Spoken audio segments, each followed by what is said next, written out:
Sebagai saya Muhammad Senator, kita masih cerita pasal Baghdad, tapi tidak apa. Saya jawab sedikit oleh kerana Tapi Menteri ada floor untuk menjawab. Jadi untuk kepentingan negara. Kita tahu memang Jakarta akan dipindahkan ke IKN, Ibu Kota Nusantara di Kalimantan. Dan untuk makluman semua bahawa Kementerian Luar Negeri sememangnya sudah memulakan proses untuk mengkaji, mempertimbangkan untuk memindahkan juga pejabat kedutaan besar kita di Jakarta itu ke IKN, Ibu Kota Nusantara di Kalimantan itu. InsyaAllah nanti kita akan umumkan apabila sampai masanya. Terima kasih Yang Berhormat Senator. Yang Berhormat Datuk Seri Speaker, saya teruskan. Yang Berhormat Menteri juga telah memaklumkan keputusan tersebut kepada rakan sejawat beliau, iaitu untuk membuka niat kita untuk membuka semula pejabat kedutaan besar kita di Baghdad. Ya.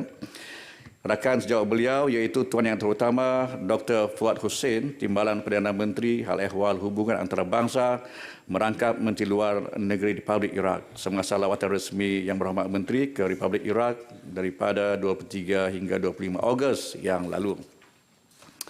Untuk makluman Dewan Yang Mulia ini, semasa pertemuan yang amat berhormat Perdana Menteri dengan Tuan Yang Terutama Muhammad Syiaus Sudani, Perdana Menteri Republik Iraq di Perhimpunan Agung PBB di New York pada 21 September yang baru lalu, di mana Yang Amat Berhormat Perdana Menteri juga telah memaklumkan bahawa Kerajaan Perpaduan Malaysia telah membuat keputusan untuk membuka semula kedutaan besar Malaysia di Baghdad.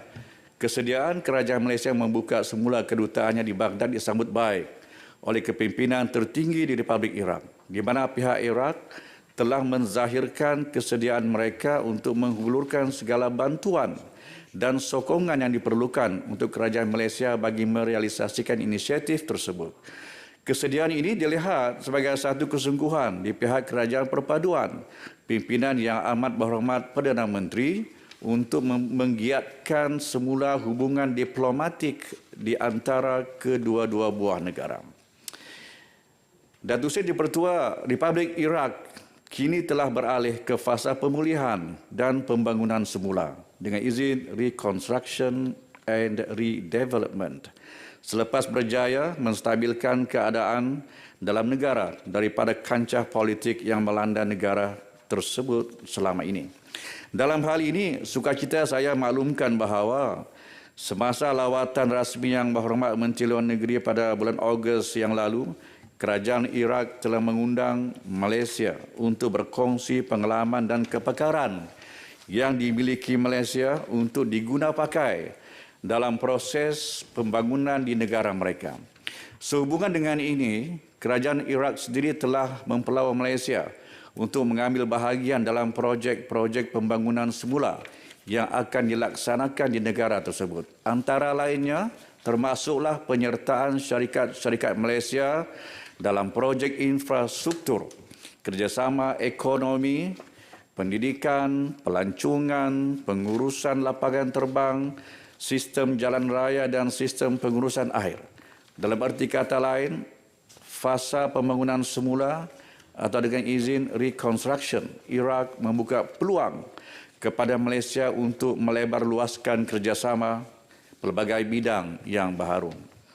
Pengoperasian semula kedutaan besar Malaysia di Baghdad adalah bertepatan dengan masanya kerana Republik Iraq merupakan rakan dagangan Malaysia yang ke-6 terbesar dan sumber import ke-7 terbesar di kalangan negara-negara Asia Barat. Dengan wujudnya kedutaan besar Malaysia di Baghdad, maka usaha-usaha meningkatkan jalinan perniagaan dan perdagangan dapat diselaraskan dan direalisasikan. Tuan Dipertua, untuk makluman Ahli Dewan Yang Mulia ini bahawa seluruh dunia kita ada 106 pejabat kedutaan besar kita. Jadi memang yang saya sebutkan tadi ada beberapa pejabat kedutaan besar yang pernah wujud tetapi kita gantung dan kita tutup sementara, tapi ini semua nanti kita akan kaji dari masa ke semasa tentang keperluan untuk kita membuka semula pejabat kedutaan besar kita. Yang penting ialah kita dapat menjalinkan hubungan diplomatik di antara negara. Malaysia dan juga mana-mana negara yang pernah kita jalinkan hubungan diplomatik sebelum ini. Kecuali di Pyongyang. Pyongyang kita tak ada hubungan diplomatik dan kita tak ada pejabat kedutaan kita di sana dan kita telah terputus hubungan diplomatik kita sebelum ini. Jadi ada beberapa perkara ataupun negara yang lain yang masih kita pertimbangkan untuk mewujudkan pula pejabat kedutaan yang baru yang tak pernah wujud, kita sedang pertimbangkan untuk wujudkan pejabat kedutaan besar kita yang baru. Dan ini juga semua dalam pertimbangan kementerian untuk kita kaji, terutama kita melihat soal kewajaran dan kestabilan politik negara tersebut dan kepentingan kita, of course, perlu kita ambil kira setiap kali kita membuka pejabat kedutaan kita yang baru.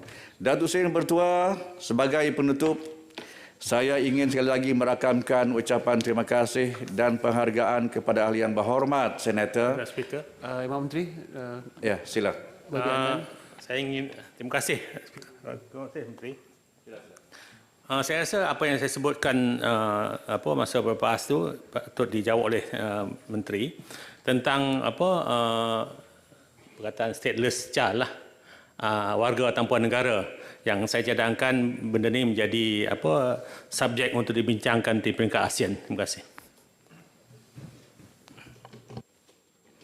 Banyak isu kita bincang dari peringkat ASEAN, tapi the leading ministry on this issue I think is KDN. Jadi, tapi tidak apa, KLN akan sentiasa facilitate untuk mempermudahkan apa juga perbincangan dan isu-isu yang melibatkan soal kepentingan mana-mana negara kita. Tuan Pertua, sebagai penutup, saya ingin sekali lagi merakamkan ucapan terima kasih kepada semua ahli yang berhormat, Senator, di atas sokongan dan yang ditunjukkan terhadap usaha-usaha kementerian ini. Kementerian Luar Negeri sentiasa berusaha untuk menjalinkan hubungan rapat dengan negara-negara lain serta memastikan penglibatan negara secara aktif di platform antarabangsa demi menjaga kepentingan negara di persada global. Kementerian juga akan terus melonjakkan nama dan suara Malaysia menerusi pendekatan Malaysia Madani supaya negara kita menjadi negara yang disegani dan disanjungi di mata dunia. Dalam pada itu, kementerian akan sentiasa menyokong segala inisiatif kerajaan, terutamanya dalam menjayakan pelaksanaan kajian separuh penggal rancangan Malaysia ke-12. Sekian saja. Assalamualaikum warahmatullahi wabarakatuh. Terima kasih. terima kasih Wakil Menteri, penjimatan sebanyak 13 minit. Jadi, sekarang saya jemput Menteri Kementerian Pelancongan Seni dan Budaya. Ada 13 minit tambahan. Tak ada tambahan. Tak ada. Bismillahirrahmanirrahim. Assalamualaikum warahmatullahi wabarakatuh. Salam sejahtera dan salam Malaysia Madani, Datuk Yang Dipertua. Terlebih dahulu saya ingin mengambil kesempatan ini untuk merakamkan setinggi-tinggi penghargaan dan ucapan terima kasih kepada 11 ahli yang berhormat senator yang telah berbahas dan menyentuh perkara-perkara di bawah tanggungjawab Kementerian Pelancongan Seni dan Budaya MOTEK, iaitu Yang Berhormat Senator Dr. Hajah Wan Martina binti Wan Yusof, Tuan Roderick Wong Siu Lid, Datuk Haji Hussein bin Awang, Profesor Datuk Seri Dr. Awang bin Sarian, Datuk Razali bin Idris, Tuan Musaddak bin Ahmad, Tuan Amir bin Muhammad Ghazali, Datuk Noraini binti Idris, Datuk Muhammad Hishamuddin bin Yahya, Datuk Haji Mustafa bin Musa dan Datuk Surwandi bin Saad. Tuan Yang Dipertua, MOTEK sentiasa berusaha dan bekerjasama dengan pelbagai pihak untuk merancangkan lagi pelancongan sempadan cross-border tourism. Pangkalan Kubur merupakan antara lokasi popular dikunjungi pelancong bagi aktiviti membeli belah, terutama pada hujung minggu, cuti am dan cuti sekolah. Memandangkan ia adalah kawasan kompleks membeli belah bebas cukai. Tambahan pula, ia terletak di jajahan Tumpat, Kelantan dan bersempadan dengan Pekan Takbai dalam wilayah Naratiwat, Thailand yang boleh dihubungi melalui jalan raya dan bot. Di antara usaha promosi yang dijalankan di kawasan berdekatan Pangkalan Kubur adalah seperti penganjuran Festival Layang-Layang Kebangsaan 2023 pada 7 hingga 9 September 2023 dan Festival Kesenian Rakyat Kelantan 2023 pada 21 hingga 23 September 2023 di Pantai Geting, Tumpat. Selain itu, program Fam Trip East Coast Rail Tourism telah dilaksanakan pada 10 hingga 14 September 2023 yang telah disertai seramai 32 orang peserta daripada penggiat media dan agensi pelancongan telah mempromosikan destinasi pelancongan di sekitar Tumpat termasuk Pangkalan Kubur agar sentiasa mendapat perhatian sebagai salah satu destinasi yang dilawati. Yang Berhormat Senator Tuan Roderick Wong Siulit, Yang Berhormat Senator Datuk Razali bin Idris, Yang Berhormat Senator Tuan Musadaq bin Ahmad, Yang Berhormat Senator Datuk Noraini binti Idris dan juga Yang Berhormat Datuk Haji bin Musa telah membangkitkan perancangan kementerian dalam mempergiatkan promosi aktiviti dan destinasi pelancongan yang merangkumi dalam aspek ataupun sudut membangunkan eko pelancongan Jerai Geopark, promosi Sabah sebagai destinasi diving, promosi Tahun Melawat Melaka 2024 dan kalender acara pelancongan negara. Datuk Yang di-Pertuah, Motek mengambil maklum semua cadangan yang diusulkan oleh ahli-ahli Yang Berhormat Senator untuk mempromosikan lokasi pelancongan. Walau bagaimanapun, Motek mohon supaya ahli-ahli Yang Berhormat Senator dapat berbincang terlebih dahulu dengan kerajaan negeri untuk memastikan destinasi pelancongan yang dicadangkan adalah disokong dan seiring dengan keutamaan kerajaan negeri. Sehubungan itu, Motek akan bekerjasama rapat dengan semua kerajaan negeri dan pihak berkuasa tempatan bagi mengenal pasti produk-produk pelancongan baharu yang berpotensi untuk dipromosikan. Untuk makluman Yang Berhormat Senator, promosi pelancongan Malaysia menekankan aspek melancong dengan selamat serta mengetengahkan experiential tourism bagi memberi keyakinan kepada pelancong untuk bercuti dan melancong ke Malaysia. Usaha yang dibuat untuk mempromosikan Malaysia di peringkat antarabangsa ialah pertama, melaksanakan promosi pelancongan melalui saluran digital seperti promosi melalui media sosial untuk terus meletakkan visibility Malaysia di mata pelancong dan ejen pelancongan di pasaran-pasaran sasaran. Kedua, menjalankan promosi pelancongan seperti roadshow dan sesi lawatan suai kenal Fam Trip sama ada secara fizikal, maya virtual ataupun hybrid. Dan ketiga, promosi pelancongan mengikut segmentasi pelancong turut diadakan bagi memenuhi dan menepati kehendak pelancongan negara itu, seperti pelancongan niche mengikut permintaan pasaran-pasaran.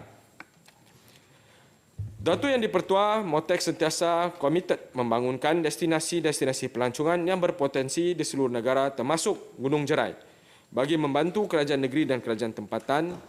Dalam membangun dan merancangkan kawasan ini, Motek menerusi pelan eko pelancongan Jitra Alusta Gunung Jerai sebagai kluster yang memiliki potensi yang strategik berdasarkan keunikan khazanah alam semula jadi.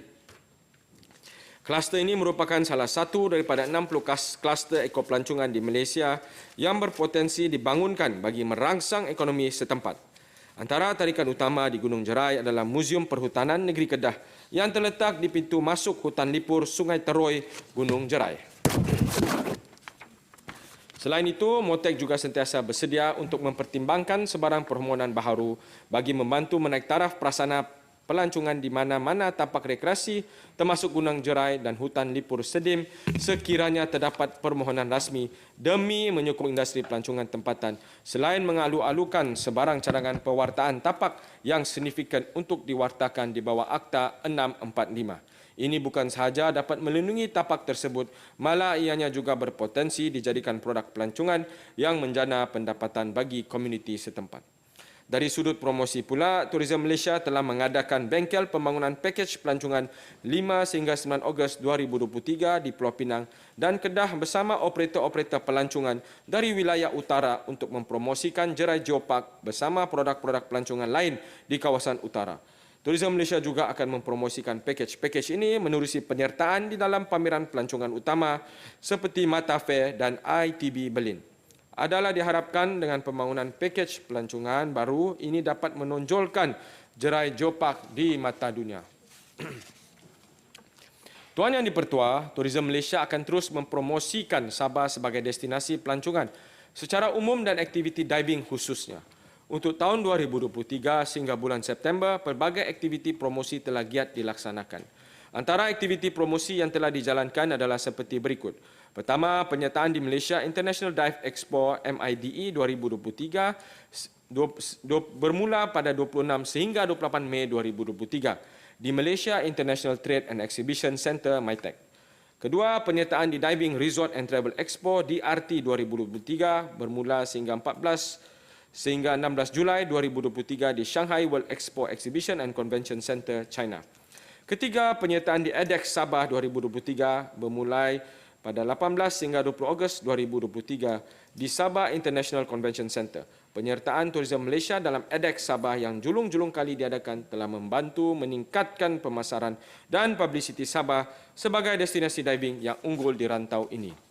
Keempat, pakej pembangunan diving yang termasuk pakej ke Sabah, pakej-pakej ini akan terus dikumpul dan dipasarkan ke seluruh dunia sama ada melalui pejabat-pejabat Tourism Malaysia luar negeri maupun melalui laman sesawang Tourism Malaysia. Kelima, Tourism Malaysia juga telah membangunkan sebuah video promosi diving yang juga memaparkan keindahan aktiviti diving di Sabah. Video ini telah dibuat naik di laman sesawang Tourism Malaysia untuk ditayangkan kepada orang ramai di peringkat domestik dan antarabangsa bermula sejak Mei 2023. Dan akhir sekali, perancangan promosi aktiviti diving akan dipertingkatkan pada tahun 2024. Selain memasuki pasaran-pasaran sedia ada seperti ASEAN, Australia, China, Hong Kong, Rusia dan Taiwan, Tourism Malaysia juga akan menerokai pasaran-pasaran baru dan berpotensi seperti di India. Datuk Yang di-Pertua, MOTEC melalui Tourism Malaysia sentiasa mempromosikan destinasi-destinasi pelancongan menarik negara dan acara-acara pelancongan negeri.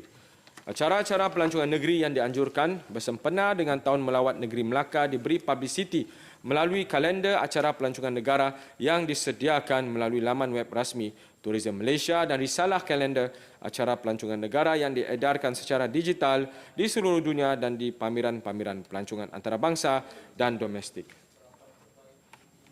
Acara-acara pelancongan ini akan turut diwar-warkan di dalam program-program komunikasi dan promosi Tourism Malaysia. Pihak Tourism Malaysia juga akan mengadakan usaha berterusan menyokong Kerajaan Negeri Melaka mempergiatkan usaha-usaha mempromosikan Tahun Melawat Melaka 2024 melalui program promosi dan pemasaran termasuk di media sosial Instagram dan Facebook. Melaka sebagai sebuah destinasi juga terus dipromosi melalui mega familiarization educational program bagi pihak ejen dan media antarabangsa dan juga bloggers. Yang berhormat Senator Datuk Razali bin Idris dan juga Yang berhormat Senator Datuk Muhammad Isyamuddin bin Yahya ada membangkitkan perkara kemudasampaian ke destinasi pelancongan. Datuk Yang di-Pertua, MOTEC melalui Tourism Malaysia sentiasa mengadakan perbincangan dengan syarikat penerbangan tempatan dan asing dalam usaha meningkatkan lagi penerbangan terus ke Malaysia dan destinasi pelancongan tempatan. Berkenaan pernyataan Yang Berhormat Senator mengenai meningkatkan perkhidmatan penerbangan terus ke Malaysia dari pasaran Eropah. Pejabat-pejabat Tourism Malaysia di pasaran berkenaan telah menjalinkan kerjasama promosi dengan Malaysia Airlines, penerbangan terus ke London dan syarikat penerbangan asing seperti Turkish Airlines, Qatar Airways, Emirates, Singapore Airlines, Eva Air, China Airlines dan Air Arabia dalam menganjurkan program lawatan familiarisasi melalui platform media sosial, YouTube, TikTok, Facebook, Instagram, serta media massa bagi mendapatkan publicity optimum. Tourism Malaysia juga menawarkan geran sepadan penerbangan antarabangsa dan charter, GSPC, bagi meningkatkan lagi ketibaan pelancong ke Malaysia menerusi kolaborasi bersama syarikat penerbangan antarabangsa ke Malaysia termasuk dari pasaran Eropah. Yang Berhormat Senator Datuk Suruandi bin Saad ada membangkitkan isu merancangkan ataupun perkara yang merancangkan program pengalaman homestay Malaysia di Perlis.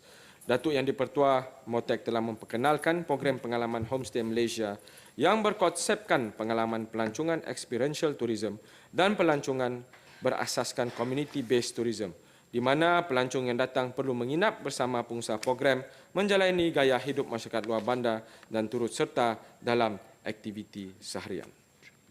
Kementerian ini sentiasa menyokong usaha mewujudkan homestay bagi merancangkan industri pelancongan di Perlis, terutamanya penduduk yang tinggal di kawasan berpotensi menjadi tumpuan pelancong.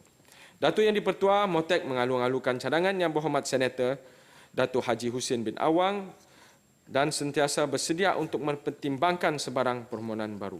Walau bagaimanapun, saya mohon supaya Yang Berhormat Senator dapat berbincang terlebih dahulu dengan kerajaan negeri untuk memastikan permohonan projek pembangunan, penyelenggaraan dan infrastruktur pelancongan yang dicadangkan adalah disokong dan seiring dengan keutamaan kerajaan negeri.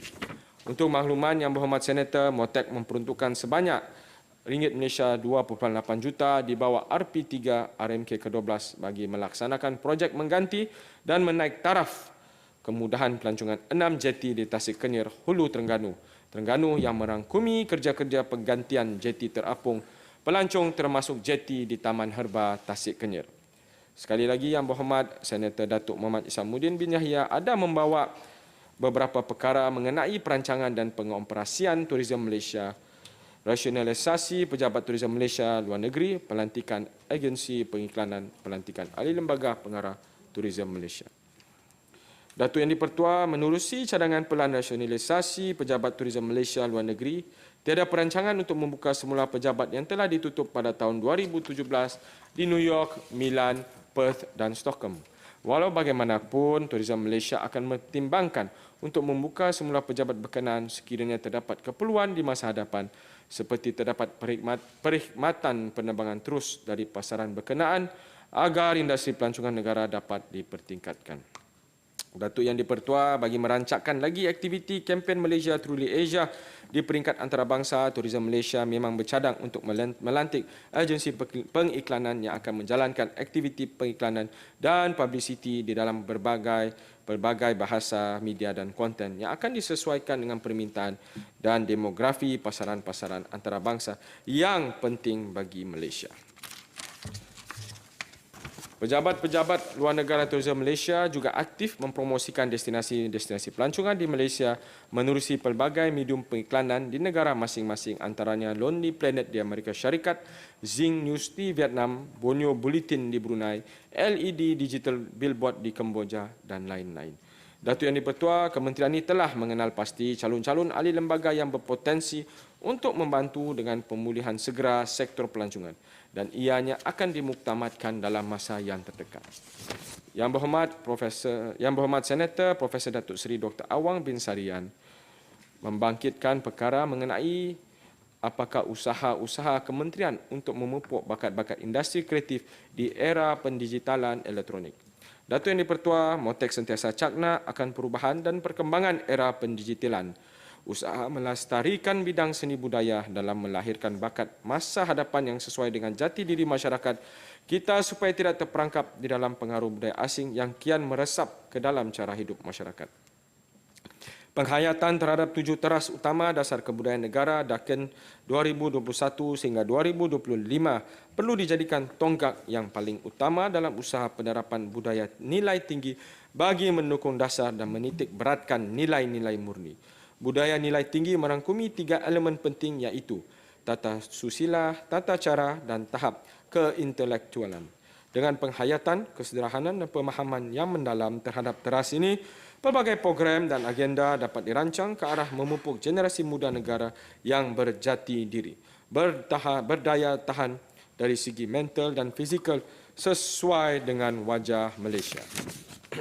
MOTEC melalui Lembaga Pembangunan Seni Visual Negara LPSVN telah menganjurkan program pembangunan usahawan seni muda YEI dinamakan Learn to Build Video Games dengan kerjasama Todak Academy menjalankan kelas-kelas pembangunan e-sport di Art Depot Balai Seni Negara.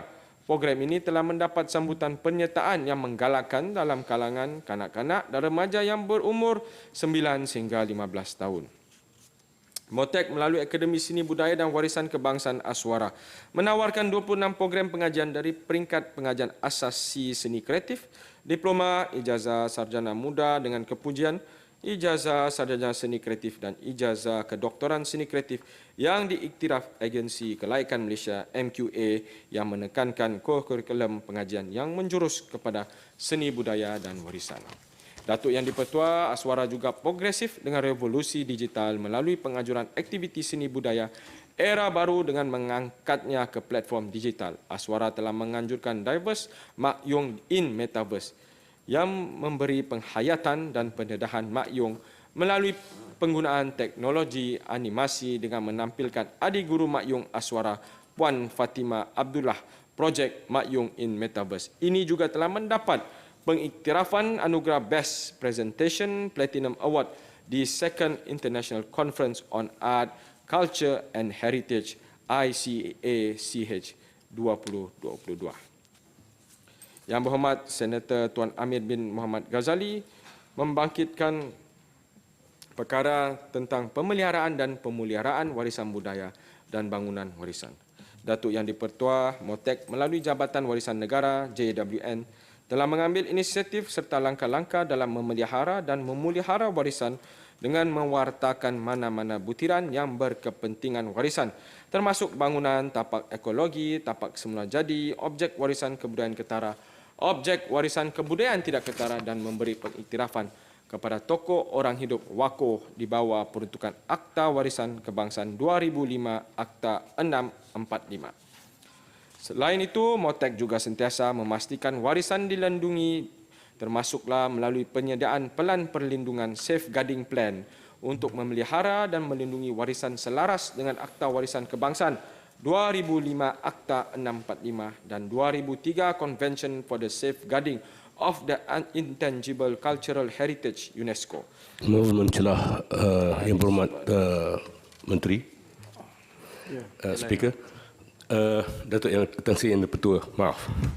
Satu bentuk warisan yang saya lihat sangat sedang menjunam, bernilai tinggi tetapi kedudukannya sedang sangat kritikal, iaitu tenunan.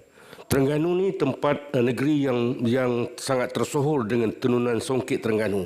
Hari ini diakibatkan oleh ancaman daripada produk tenunan daripada India, perusahaan tenunan di Terengganu sangat malap. Mohon pandangan daripada Yang Berhormat Menteri.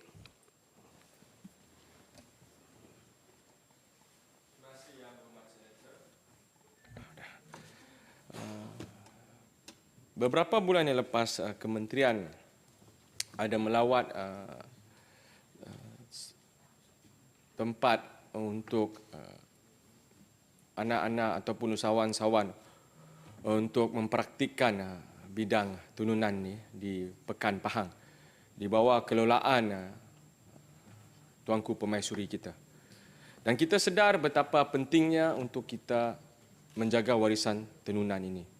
Yang Berhormat Senator sebentar tadi telah membawa satu perkara yang tepat sekali, iaitu berkaitan dengan nampaknya ada gangguan daripada negara-negara lain yang telah bukan menciplak tapi ianya terjurus ke arah itu untuk mengambil alih tenunan asli tetapi telah dibawa ke negara luar.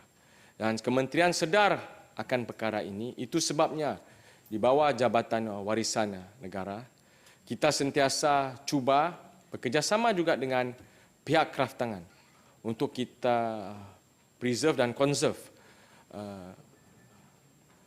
warisan yang ada di negara kita ini. Dan saya percaya dengan kerjasama Jabatan Warisan Negara dan kraftangan, dan di bawah kraftangan ramai usahawan-usahawan yang kita telah kenal pasti, terutamanya berkaitan dengan tenunan ini, supaya ianya sentiasa dipelihara, bukan setakat dipelihara tetapi juga ianya dikembangkan lagi kepada generasi yang seterusnya. InsyaAllah Yang Berhormat Senator, untuk makluman ataupun maklumat yang lebih berkenaan dengan gerak kerja ataupun perancangan yang telah dilakukan, kita akan bagi jawapan bertulis untuk tatapan Yang Berhormat Senator. Terima kasih.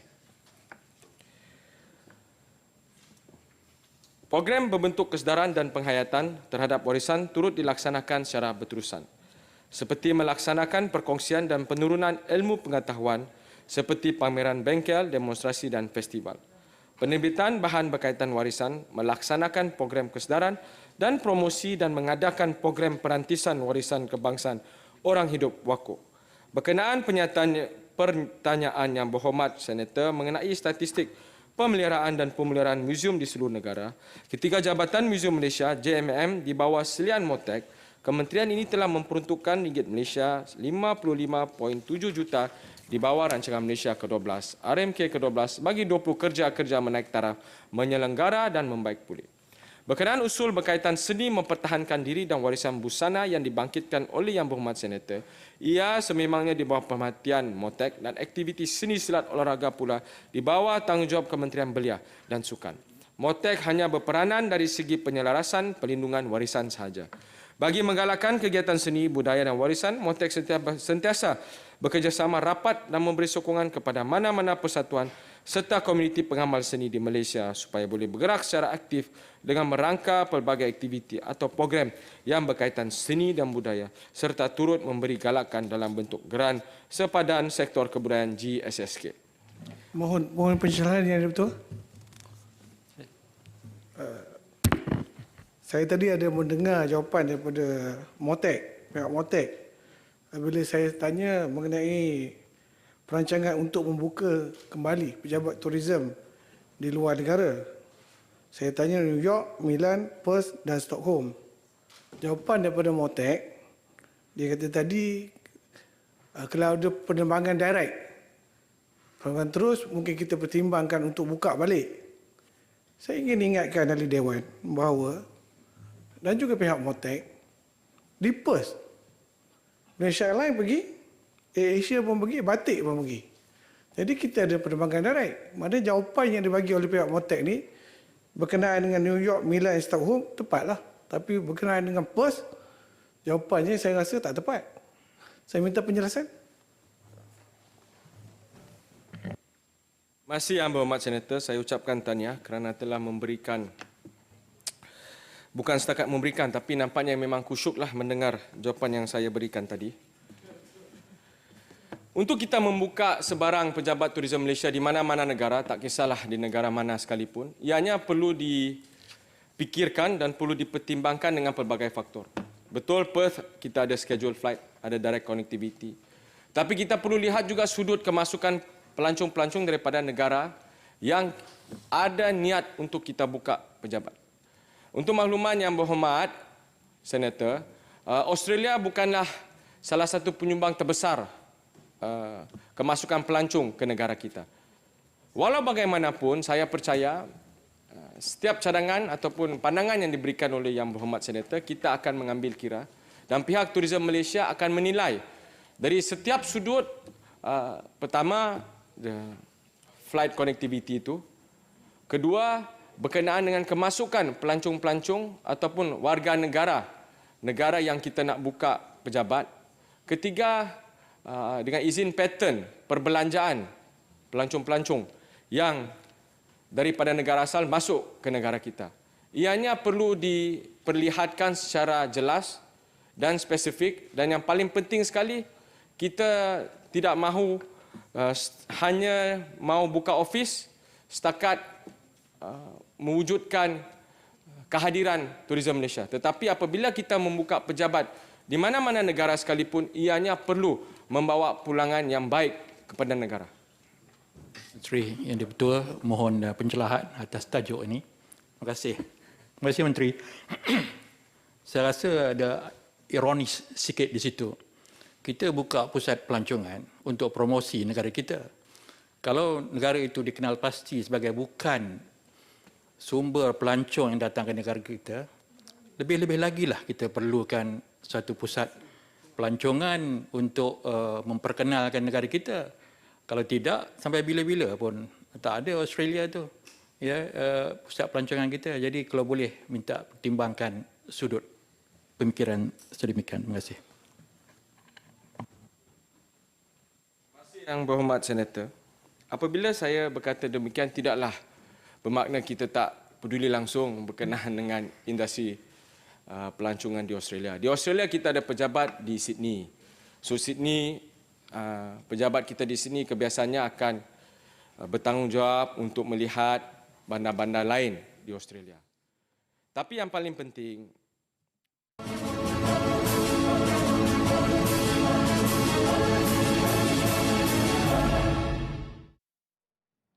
Baik, bertemu kembali langsung dari Parlimen untuk kita menangguhkan siaran kita di TV1 ketika ini. Namun sebelum itu, kurang lebih berbaki 8 lagi menteri-menteri berkaitan yang akan membawa kepada penggulungan pada petang ini yang insya-Allah akan disempurnakan ataupun disampaikan oleh Yang Berhormat Menteri Ekonomi untuk menggulung segala perbincangan dan juga setiap persoalan berkait dengan KSP RMK ke-12. Dan kalau sempat saya kongsikan kepada anda untuk 2 jam terawal ini, sempat kita kongsikan kepada anda banyak isu yang telah pun dibawa dan juga dijawab oleh menteri-menteri berkaitan, antaranya berkenaan dengan isu alam sekitar, isu air, isu pelancongan, dan juga yang awal kita siarkan kepada anda itu terkaitan dengan Kementerian KUSKOP sendiri berkenaan dengan perancangan serta inisiatif di bawahnya, dan juga turut menarik perhatian kita adalah berkenaan dengan diplomasi luar yang dibincangkan dan juga dikatakan di Dewan Negara seperti tadi berkenaan dengan membuka kedutaan baru yang masih lagi dalam perbincangan, dan juga ada beberapa kedutaan yang telah pun ditutup atas soal-soal tertentu yang telah pun dibincangkan dan jawab setiap persoalan yang dibangkitkan oleh ahli Dewan Negara ataupun Yang Berhormat Senator di Dewan Negara sepanjang 4 hari bersidang. Hari ini merupakan hari terakhir dan kita dimaklumkan kurang lebih 8 sahaja lagi berbaki yang akan diselesaikan pada hari ini, dan hari ini merupakan hari terakhir sebelum kita menyambung kepada perbahasan ataupun persidangan pada Dewan Rakyat dan juga Dewan Negara akan datang untuk isu-isu atau perkara yang lebih penting berkait dengan belanjawan atau bajet 2024 nanti. Dan hari ini juga kita dapat menyaksikan persidangan yang juga kita akan siarkan di saluran berita RTM, dan berkenaan dengan itu juga kita akan menangguhkan siaran kita di TV1 ketika ini dan akan diteruskan di saluran berita RTM, dan juga kepada anda boleh meneruskan tontonan kami secara penstreaman langsung di laman web yang tertera di kaca TV anda ketika ini, dan untuk lebih mudah anda boleh mak turun RTM Klik di telefon pintar anda. Sekali lagi kita membawa secara kesimpulannya untuk hari akhir kita langsung dari Parlimen ini, inilah berkenaan dengan perbahasan dan juga kepada penggulungan KSP RMK ke-12 Yang Berhormat Menteri Ekonomi pada petang ini, insya-Allah berkenaan dengan rancangan Malaysia ke-12 dalam tempoh 2 tahun terakhir ini menuju kepada tahun 2025. Dan sedikit data penting kita kongsikan kepada anda, 415 bilion ringgit diperuntukkan di bawah KSP RMK ke-12 ini. Itu saja sempat kami kongsikan, dan terus ikuti kami di Berita RTM untuk banyak lagi liputan berkaitan dengan kajian separuh penggal RMK ke-12 untuk kita perhalusi satu persatu kepada setiap peruntukan dan juga polisi serta anjakan-anjakan yang dibawa di bawah nama rancangan Malaysia ke-12. Sekian saja daripada saya, Carol Hafiz Yunus, Malaysia Madani, tekad perpaduan penuhi harapan. Jumpa lagi.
Dan nasi lemak. Itu pertama. Keduanya juga apabila kita melakukan sales mission, memang seringkali kita akan memperkenalkan dan menghidangkan makanan-makanan warisan kita. Itu sebabnya dari sudut kesedaran tu kita nampak adalah peningkatan. Tapi saya percaya lebih banyak usaha yang perlu dilakukan supaya ianya sentiasa sinonim. Apabila orang sebut roti canai ke nasi lemak, sinonim dengan negara kita. Keduanya berkaitan pula dengan Hotel Seri Malaysia. Memang betul kita ada rangkaian yang besar dan Seri Malaysia sekarang dalam proses pelan pemulihan dari setiap sudut, bukan setakat sudut kewangannya sendiri tapi juga bagaimana boleh memperbaiki dan mewujudkan imej Seri Malaysia ini bukan setakat hotel bajet tetapi hotel yang benar-benar boleh membawa kesan terutamanya kepada pelancong-pelancong domestik kita.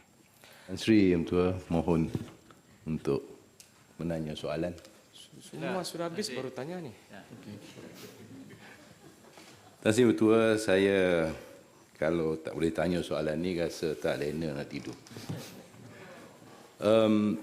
Kita tahu bahawasanya tourist arrival ataupun ketibaan pelancong ke negara kita ini berkait rapat dengan terutama international, berkait rapat dengan ketibaan direct flight.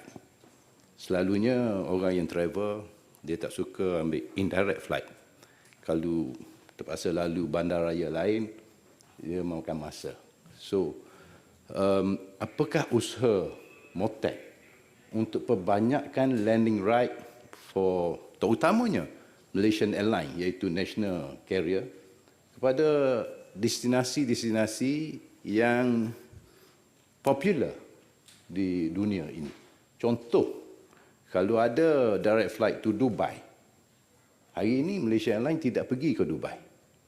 Kalau ada Dubai, we have a lot of Arab punya tourists here, and Arab tourists is considered as quality tourists because they come here, they stay long days, many days, and banyak family dia datang sini. Tetapi hari ini kita tidak ada usaha itu. Apakah usaha MOTEC? Satu lagi negara ialah China. Negara China pun banyak pelacon China yang mengembara seluruh dunia. Tetapi saya tengok Malaysian Airlines cukup kurang pergi ke China atau membawa balik pelacon China ke negara kita ini. Terima kasih, Tan Sri.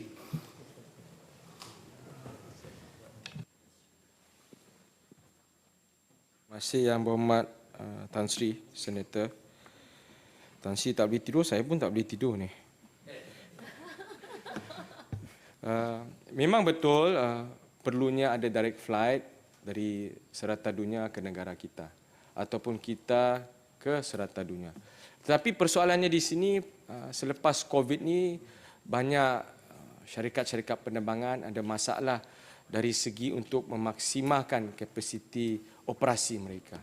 Itu sebabnya kita lihat tidak banyak direct connectivity yang boleh diwujudkan selagi mana belum ada ataupun belum ada kesiapsiagaan syarikat-syarikat penerbangan untuk memulakan operasi mereka di dalam keadaan 100%. Itu yang pertama kita kena lihat.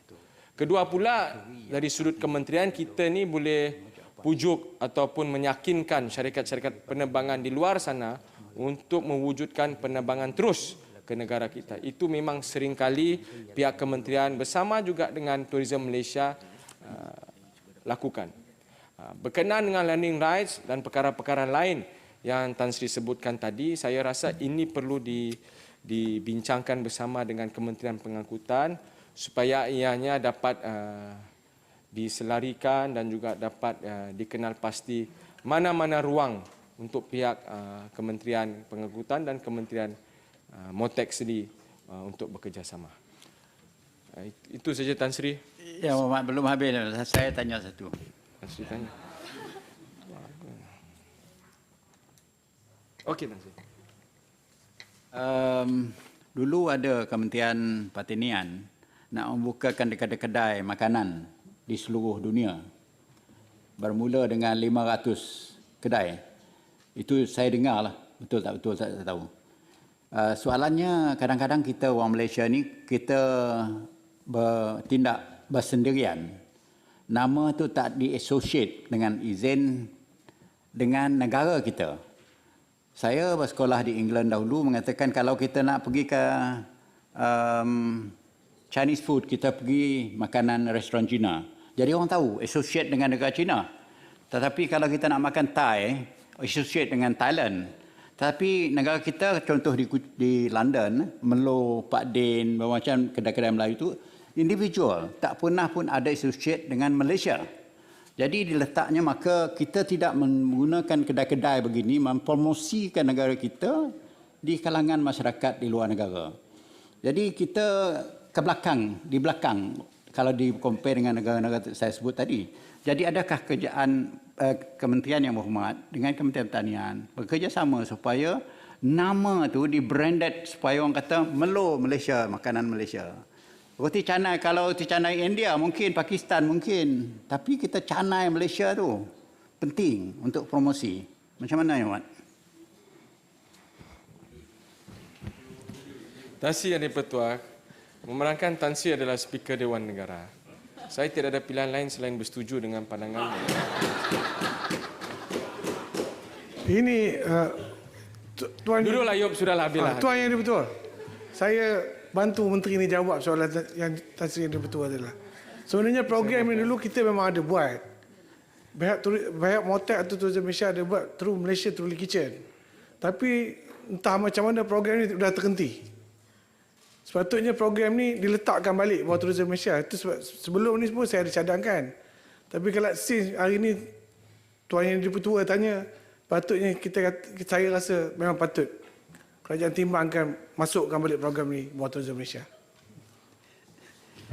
Terima kasih Tan Sri Yang di-Pertua dan terima kasih Yang Berhormat Senator. InsyaAllah setiap pandangan yang baik kita akan kaji dan kalau pandangan tu apabila dikaji boleh dibawa keberhasilannya kita akan laksanakan. Sekali lagi saya ucapkan terima kasih kepada Yang Berhormat Senator kerana memberikan saya ruang untuk membuat pengguluhan. Terima kasih Yang Amat Menteri. Sekarang saya ingin menyemputkan Wakil Kementerian Komunikasi dan Digital. Terima kasih Tan Sri Speaker.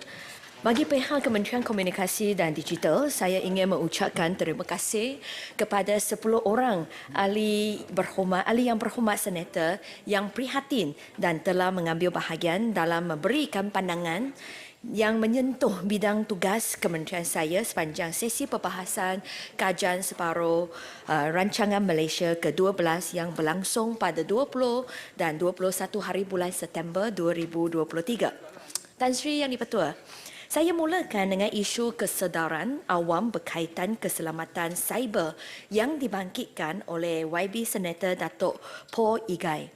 Dalam menangani ancaman cyber, Cyber Security Malaysia dan juga Suruhanjaya Komunikasi dan Multimedia Malaysia SKMM giat melaksanakan pelbagai program dan inisiatif bertujuan untuk meningkatkan kesedaran awam serta meningkatkan pembangunan kapasiti dan latihan kepakaran keselamatan cyber. Antara inisiatif yang telah dijalankan termasuk pertama, program galakan pemekasaan keselamatan cyber kepada perusahawan kecil dan sederhana adalah satu program yang holistik di mana perkhidmatan dan solusi keselamatan cyber dilaksanakan secara berstruktur dan berterusan kepada PKS melalui pelaksanaan program health check dan intervensi MyCSRP. Sehingga 2023, 156 PKS telah melalui program dan sasaran keseluruhan kita adalah 300 PKS. Kedua, skim persijuran ACE Global ACE di bawah Pelan Tindakan Ekonomi Digital Malaysia yang menyasarkan pembangunan 20,000 tenaga kerja keselamatan cyber menjelang tahun 2025. Ketiga, Cyber Security Malaysia Collaboration Program CCP, suatu inisiatif kerjasama awam swasta dengan menyediakan produk dan perkhidmatan keselamatan cyber. Sejak 2019, hampir 100 syarikat daripada sektor ICT telah mendaftar sebagai ahli. Keempat, program Cyber Kasa yang merangkumi 3 komponen iaitu insan, proses dan teknologi serta mengandungi lebih dari 40 produk dan perkhidmatan untuk menangani ancaman dan serangan cyber. Kelima, skim penilaian dan pensijuran keselamatan digital dan privasi di bawah rancangan Malaysia ke-12 yang tertumpu kepada pelaksanaan menyeluruh dalam pengurusan maklumat privasi dan keselamatan digital. Keenam, penambahbaikan garis panduan sedia ada berhubung prosedur pemantauan dan peraturan sekatan atas panggilan telefon dan khidmat pesanan ringkas SMS yang meragukan. Ketujuh, program-program berbentuk kesedaran keselamatan cyber dan pembentukan sasiah pengguna seperti Safer Internet Day pada setiap bulan Februari, Inisiatif Etika Cyber Kebangsaan dan Jelajah Anti-Scam Kebangsaan 2023. Untuk makluman Tan Sri Yang di-Pertua, pengurusan strategi keselamatan cyber adalah di bawah selian Agensi Keselamatan Cyber Negara NAKSA yang kini sedang dalam proses pengubaran ruang undang-undang keselamatan cyber yang merangkumi pencegahan, kawal selia dan penguatkuasaan keselamatan cyber yang lebih komprehensif. Tan Sri Yang di-Pertua, YB Senator Datuk Seri Profesor Dr. Awang menyentuh mengenai industri kreatif yang sesuai dengan budaya tempatan. RNK ke-12 telah mengenapasti industri kreatif sebagai antara pemacu ekonomi baharu untuk menjana aktiviti dan produk bernilai tambah tinggi. Dengan sasaran keluaran dalam negara kasar KDNK sebanyak 31.9 bilion ringgit menjelang tahun 2025. Pada tahun 2021, industri kreatif telah menyumbang sebanyak 26.3 bilion ringgit.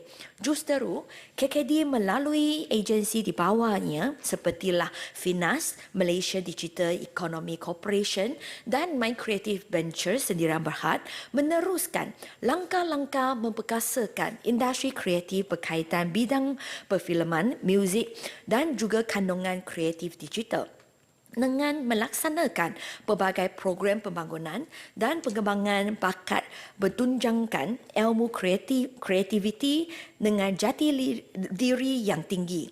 KKD juga sentiasa komited memastikan penghasilan karya yang berkualiti tinggi berlandaskan nilai-nilai murni dan seni budaya terpelihara. Jabatan Penyiaran Malaysia RTM misalnya memastikan semua kandungan penyiaran RTM iaitu saluran TV, stesen radio dan platform media digital melalui proses penilaian kawalan kualiti QC dan pematuhan kepada garis panduan penerbitan TV, garis panduan siaran TV RTM, garis panduan sekejap biar saya habiskan. Garis panduan penapisan filem, garis panduan penapisan kandungan berunsur Islam serta Dewan Bahasa dan Pustaka. Pematuhan tersebut bukan hanya terpakai kepada rancangan terbitan tempatan, malah terhadap rancangan keluaran dari luar negara. Ya, sila Yang Berhormat Senator. Mohon izin yang Tan Sri di-Pertua. Ya, terima kasih atas penjelasan yang saya kira meyakinkan pada Yang Berhormat tentang program yang direncanakan oleh kerajaan, khususnya Kementerian Komunikasi, dalam rangka memenuhi industri kreatif yang memenuhi ciri-ciri kebangsaan kita. Saya ingin bertanya, adakah program secara spesifik, secara khusus yang dapat kita contoh daripada program antarabangsa? Kita ada Discovery Channel, kita ada National Geographic, yang bukan saja memaparkan soal seni budaya, tapi memaparkan soal ilmu, soal warisan. Dan ini saya kira penting untuk kita angkat di peringkat dunia agar negara kita dikenal dengan kekayaan warisannya. Terima kasih. Terima kasih Yang Berhormat Senator Dr. Awang ataslah cadangan tersebut. Saya setuju dengan pandangan Yang Berhormat Senator bahawa sebenarnya kandungan-kandungan yang berkaitan dengan ilmu juga adalah amat-amat penting. Jadi izinkan saya untuk membawa balik cadangan ini daripada Yang Berhormat Senator Dr. Awang untuk berbincang denganlah LTM, denganlah Finas, sama ada pada tahun yang akan datang 2024 kami boleh jugalah wujudkan satu kategori iaitu kandungan yang berdasarkan ilmu dan juga pengetahuan. Tan Sri Yang di-Pertua, Yang Berhormat Senator Datuk Dr. Azhar bin Ahmad menyentuh mengenai penerangan konsep Malaysia Madani yang perlu jelas. Untuk makluman Tan Sri Yang di-Pertua, usaha menyebar luas mesej Malaysia Madani merupakan tanggungjawab bersama Kementerian, jabatan, agensi kerajaan agar dapat difahami dan dihayati oleh semua lapisan masyarakat. KKD menerusi Jabatan Penerangan Malaysia JAPAN telah melaksanakan pelbagai program bersemuka iaitu program Kita Madani, Jalinan Insan Wahana Aspirasi Jiwa dan Info on Wheels IOLABIU. Selain itu, penjelasan Malaysia Madani turut dilaksanakan melalui hebaran di media sosial dan pameran Malaysia Madani. Sehinggalah 22 hari bulan September tahun ini, sebanyak 32 program Kita Madani telah dilaksanakan di seluruh negara dengan pelibatan khalayak sebanyak 27,170 orang. Manakala program jiwa telah dilaksanakan sebanyak 2,848 di seluruh negara yang melibatkan 227,583 orang. Dan iaitu meliputi 3,416 lokasi di 153 daerah, 222 kawasan parlimen dan 600 kawasan Dewan Undangan Negeri. Sebanyak 4,929 program hebaran telah diadakan meliputi 19,406 lokasi dan dianggarkan hebaran tersebut melibatkan 1,151,872 khalayak pendengar. JAPAN turut menganjurkan sebanyak 20 pameran Malaysia Madani di seluruh negara. Selain daripada itu, mulai Januari 2023 sehinggalah 24 September tahun ini, Bernama telah menghasilkan lebih 480 artikel berkaitan konsep Malaysia Madani untuk memberi penjelasan mengenai Malaysia Madani. Bagi RTM pula, sepanjang Januari sehinggalah September, saluran TV1 telah menyiarkan sebanyak 2,245 bahan penyiaran berkaitan konsep Malaysia Madani yang disiarkan dalam bentuk pesanan khidmat masyarakat PSA, video pendek, promo serta kapsul. Manakala saluran TV2 pula telah menyiarkan sebanyak 2,067 laporan dalam pelbagai format penyiaran termasuk kapsul, PSA dan promo. Saluran TV OK pula telah menyiarkan sebanyak 2,728 kapsul, PSA, video pendek dan promo. Komitmen untuk memberi pemahaman kepada rakyat Malaysia berkaitan konsep Malaysia Madani juga dilaksanakan dalam bentuk pelaporan berita. Sepanjang Januari hinggalah September tahun ini, LTM telah pun menyiarkan 772 laporan berkaitan Malaysia Madani dalam format berita TV dan 969 laporan dalam bentuk pelaporan berita radio. Manakala platform media digital LTM iaitu Facebook, Instagram, YouTube dan TikTok secara berterusan juga menyiarkan infografik dan apa-apa sahaja bahan bermaklumat berkaitan Malaysia Madani. Bahagian radio RTM pula telah menyiarkan 152 kapsul dengan purata kekerapan 4 kali sehari ataupun purata siaran sebanyak 608 kali sehari di semua 34 stesen radio milik RTM termasuk stesen negeri dan daerah. Sepanjang Januari hinggalah September 2023, radio RTM juga telah menyiarkan 92 sesi temu bual dengan pelbagai pihak berkaitan bagi membincangkan apa itu konsep Malaysia Madani. Tan Sri Yang di-Pertua, Yang Berhormat Senator Tuan Adnan, Yang Berhormat Tan Sri mohon izin untuk mencelah. Ya, sila. Tan Sri Yang Bertua, Menteri ada sebut tentang TikTok tadi dalam jawapannya. Pertamanya, live today is about social media. Social media banyak mempengaruhi kehidupan kita, harian kita. Dan social media ini, hari ini, ada yang memberi kesan negatif, ada yang memberi kesan positif kepada negara kita ini. Soalan sayanya, social media di Malaysia ini dikawal oleh SKMM, Suruhanjaya Komunikasi Multimedia, MCMC. Okay. Adakah kuasa kita untuk ban mana-mana social media application? Contohnya, kalau di China, Facebook is banned, tak boleh masuk. WhatsApp tak boleh masuk. Di US, TikTok tak boleh. WeChat tak boleh di US. What can we do here? Kalaulah ada ataupun terbukti mana-mana social media application ini mengganggu, mengancam ketenteraman dan keselamatan negara kita ini. Adakah kuasa kita dan apa kesannya kalau kita ban some of these social media punya application? Terima kasih, Tan Sri. Terima kasih Yang Berhormat Senator Tan Sri Haji Muhammad ataslah soalan tersebut. Memang tidak dapat dinafikan bahawa media sosial sekarang telah menjadi sebahagian daripada kehidupan kita. Saya percaya bahawa setiap orang yang berhormat senator dalam Dewan ini mempunyai pelbagai punya akaun media sosial dan jugalah rakyat jelata. Sama ada SKMM di bawah KKD mempunyai kuasa untuklah ban mana-mana satu media sosial. Dari segi teknikal, memang itu boleh dilaksanakan. Kalau kita nak menyekat mana-mana satu platform media sosial, dari segi teknikal itu boleh dilaksanakan. Jadi ini perlulah kita buat satu keputusan polisi sama ada kerajaan kita nak ambil tindakan sampailah tahap tersebut, Yang Berhormat Senator. Dalam pandangan saya bahawa memang pelbagai platform media sosial selalu akan wujud. Ada yang baru punya dan walaupun kita boleh tutup dia, tetapi tiada garanti bahawa tak ada platform baharu akan diwujud juga.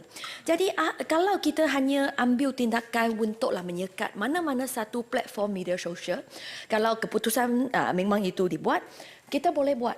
Tetapi adakah itu adalah satu penyelesaian yang berkesan? Ataupun yang lebih penting adalah kita mendidik masyarakat kita bahawa bagaimana kita membezakan berita palsu, sama ada informasi yang kita terima itu adalah sahih, sama ada apa jenis punya kandungan yang sepatutnya kita upload dalam media sosial dan apa jenislah sensitiviti yang kita semua bertanggungjawab untuk jaga.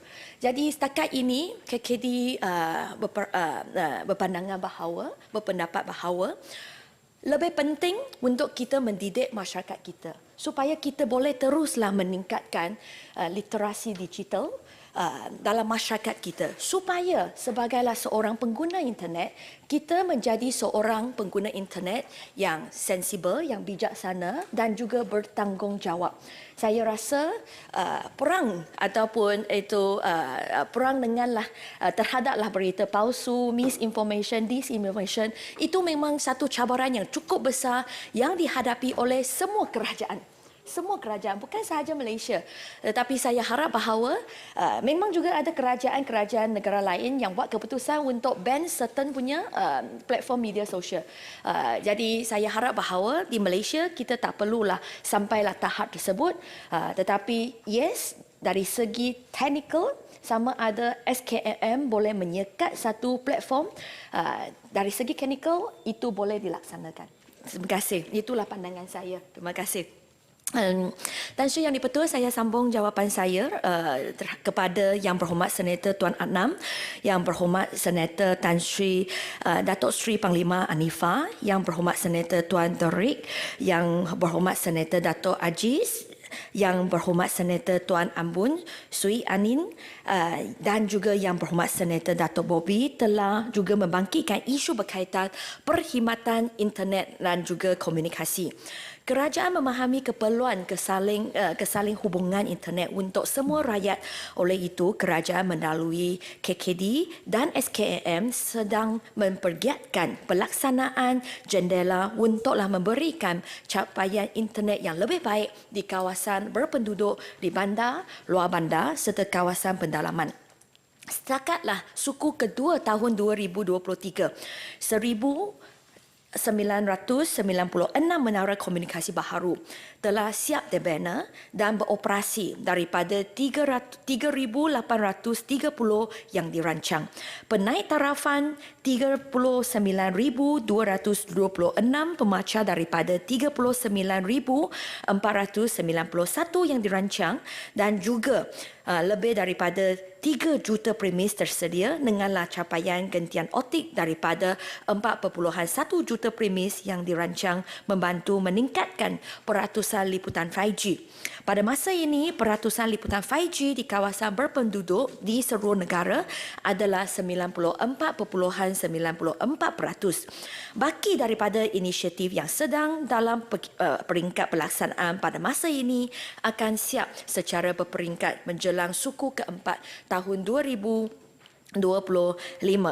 KKD juga turut menyediakan akses terbuka rangkaian jalur lebar talian tetap menggunakan teknologi gentian optik berhampiran kawasan sekolah dan kawasan industri melalui projek Point of Presence dengan izin POP. Bagi pelaksanaan fasa 1 projek ini, sejumlah 677 POP akan disiapkan, manakala bagi fasa 2 sejumlah 3,693 POP akan disiapkan. Sekurang-kurangnya sebanyak 432,300 premis akanlah menerima perkhidmatan jalur lebar berkelajuan tinggi apabila projek ini siap menjelang akhir AUMK ke-12 tahun 2025. Sehingga 5 September tahun ini, keseluruhannya sebanyak 511 kawasan POP telah berjaya disiapkan di seluruh negara. SKMM bagi perkhidmatan 5G juga pelaksanaannya sedang kiat dijalankan di seluruh negara oleh Digital Nasional Berhad untuk memastikan perkhidmatan 5G dapat memberikan manfaat kepada rakyat dengan lebih cepat. Setakat 31 Ogos sebanyak 724 tapak telah siap dibangunkan oleh DMB yang merakumi 68.8% liputan di kawasan berpenduduk. YB Senator Tuan Torarik dan YB Senator Tuan Ambon Sui Anyit menyentuh mengenai liputan internet di Sarawak dalam usaha untuk menambah baik kualiti perkhidmatan dan kadar liputan terutamanya di kawasan luar bandar dan pendalaman. Sarawak telah diperuntukkan sebanyak 864 buah menara baharu, 3,725 pemacar untuk dinaik taraf, 207,135 premis tersedia denganlah sambungan gentian optik berkeupayaan gigabyte serta 523 lokasi bagi perkhidmatan jalur lebar satelit iaitu kita panggil BWA. Setakat suku kedua tahun 2023, sebanyak 213 buah menara baharu telah siap dan beroperasi. 3,689 pembaca telah siap dinaik taraf, 106,331 premis telah tersedia dengan sambungan gentian optik berkeupayaan gigabyte dan kesemua 523 lokasi BWA telah siap dan beroperasi sepenuhnya. Kadar liputan 4G di kawasan berpenduduk di Sarawak setakat suku kedua tahun ini adalah 87.52%. Kesemua inisiatif ini dijangka akan siap secara berperingkat menjelang suku keempat 2025. Di Sarawak, DMB telah menyayangkan sebanyak 589 tapak 5G untuk dibangunkan. Setakat 31 Ogos, sebanyak 322 tapak telah siap dibangunkan yang merangkumi 43.2% liputan di kawasan berpenduduk. Bakinya akan sedang dalam peringkat pelaksanaan. Selain daripada itu, terdapat 2 lokasi yang telah dipasang dengan peranti Starlink sebagai proof of concept POC iaitu di Kampung Puak, Bau Kuching pada 6 September 2023 dan Rumah Menyimbang Julai pada 14 September tahun ini. Yang berhormat Senator Tuan Ambon Sui Anyit beliau berada dalam Dewan tak Yang Berhormat? Okey.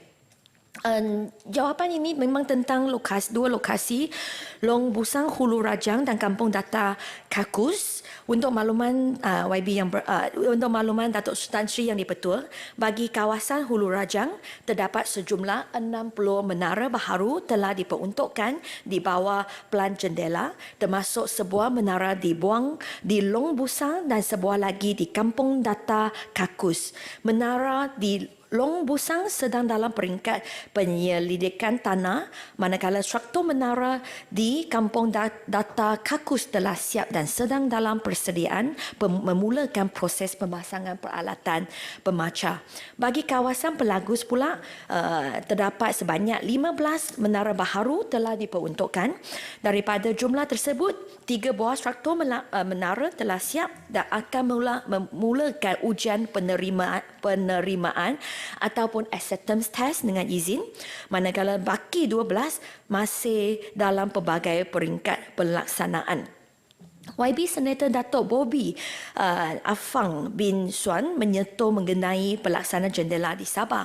Sukacita saya maklumkan bahawa setakat suku kedua tahun ini, peratusan liputan 4G di kawasan berpenduduk di Sabah telah meningkat kepada 90.47% berbanding 73.41 sebelum pelaksanaan jendela.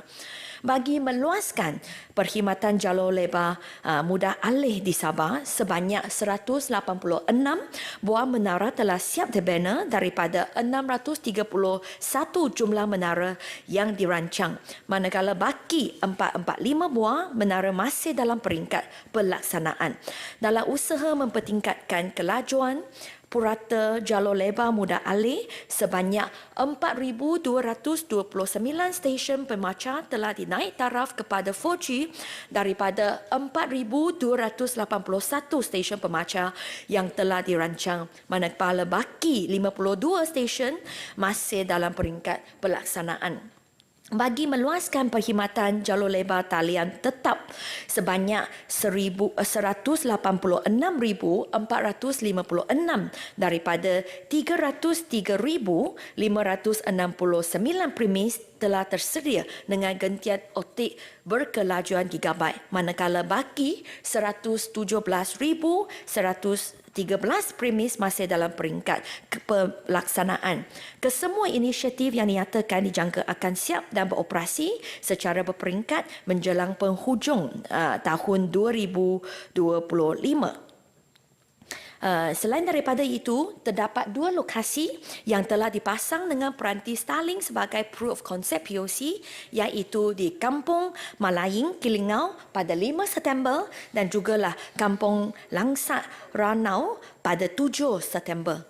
Pelaksanaan POP di Sabah pula adalah sebanyak 703 yang merakumi fasa 1 dan 2.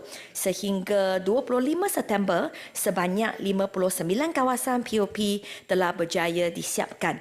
Denganlah menyediakan sebanyak 6,941 premis yang akan menerima perkhidmatan jalur lebar berkelajuan tinggi. Yang berhormat Yang berhormat Senator Datuk Aziz berada dalam Dewan tak? Tan Sri Speaker, kerana Yang Berhormat Senator Datuk Aziz adalah tentang Gua Musang, sangat spesifik. Saya mintalah keizinan Tan Sri Speaker untuklah bagilah jawapan bertulis kerana sangat-sangat spesifik tentang Gua Musang sahaja.